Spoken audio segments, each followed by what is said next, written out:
Now I am going to discuss the inflammatory disorders of the breast. It includes the acute mastitis, duct ectasia, fat necrosis, squamous metaplasia of the lactiferous duct, lymphocytic mastopathy, and the granulomatous mastitis.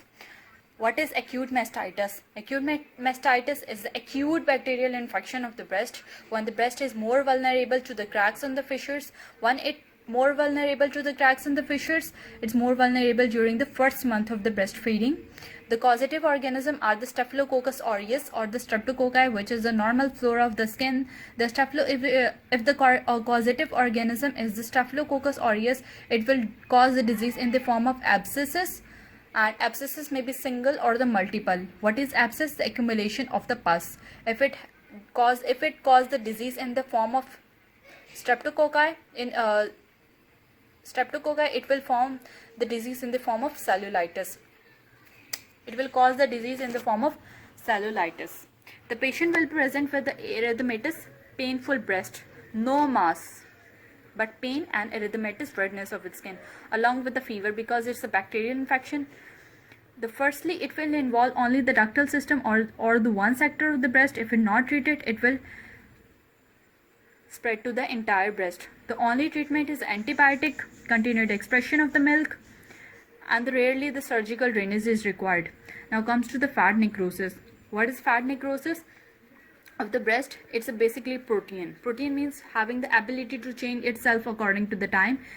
The fat necrosis of the breast mimics the cancer. Why it mimics the cancer? Because it's present with a painless palpable mass, along with the skin thickening or the retraction. Along with that, it will form the densities and the calcifications on the mammographic findings. But what is the difference between the invasive carcinoma and the fat necrosis?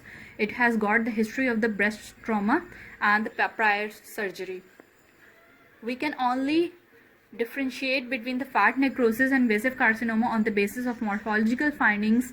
These lesions are hemorrhagic because it has got the trauma history and the prior surgery history, which contain the central areas of liquefied fat necrosis.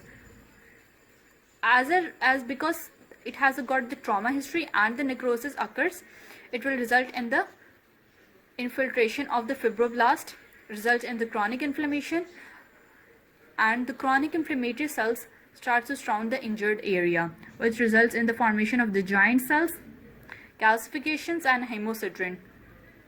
And these focus starts to replace by the scar tissue. It has got the ill-defined margins because the overall breast of the old women are made up of the adipose tissues. Why it's gray in color? Because of necrosis. White nodules containing the chalky white foci. Why it contains the chalky white foci? Because of the central calcifications. Now comes to the duct ectasia. What is ectasia? Ectasia means the dilation or the distension of the duct. The patient will present with the palpable periareolar mass. This is the areola, and the surrounding mass is known as the periareolar mass, along with the thick whitish nipple secretions. This is the nipple. This is the areola, and this is the periareola.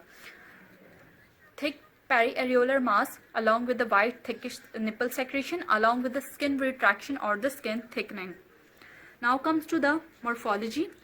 Ectated dilated ducts are basically filled with the secretions or the lipid-laden macrophages. If this dilated duct is going to be ruptured, it will cause the periductal interstitial chronic inflammatory reactions, and this chronic inflammatory reaction will contain lymphocyte, plasma cells, and the macrophages. It will also form the granulomas. Why the granulomas are formed? The granulomas are formed around the cholesterols and the secretion, which result in the fibrosis, and this fibrosis results in the formation of the hard irregular mass along with the nipple retraction. It also mimics the invasive carcinoma clinically or radiologically. Clinically, it mimics invasive carcinoma because it forms the densities because of the fibrosis, and clinically it mimics the invasive carcinoma because it result of the fibrosis, irregular mass is formed. Now comes to the squamous metaplasia of the lactiferous duct, recurrent subareolar abscess, periductal abscess, or the Zaska disease. Squamous metaplasia means the normal epithelium of the breast, it starts to replace with the squamous epithelium. Patient will present with erythematous subareolar mass, appear as a bacterial abscess.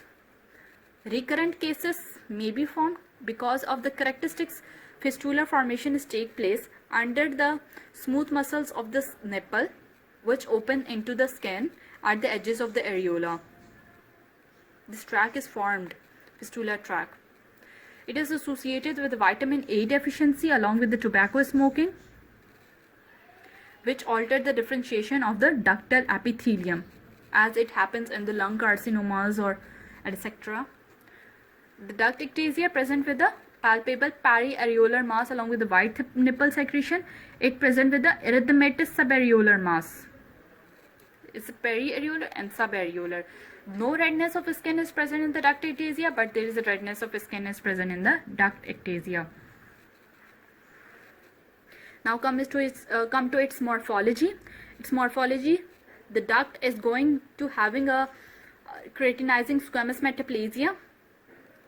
These keratinized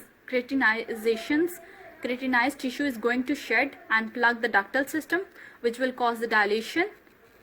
If it causes the dilation, ultimately rupture will happen. If it not ruptured, the dilation result in the chronic granulomatous inflammatory response, and the chances of the secondary infections increases, results in the acute infections, which results in erythematous subareolar mass. Now comes to the lymphocytic mastopathy or sclerosing lymphocytic lobulitis.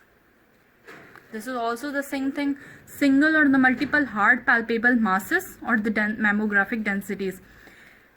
In this, the only features of the lymphocytic mastopathy, the important feature of the lymphocytic mastopathy is it will cause the difficulty in taking the needle biopsy because of dense collagenized stroma.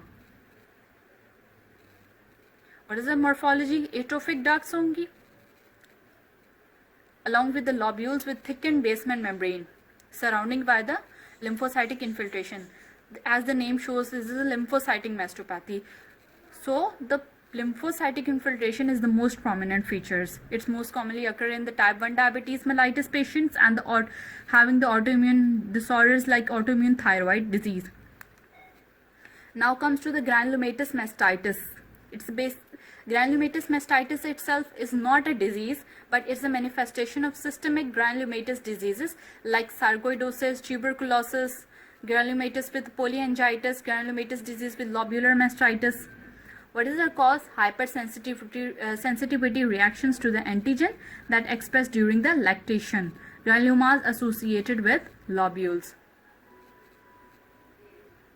The other is the cystic neutrophilic granulomatous mastitis caused by the Corynebacteria.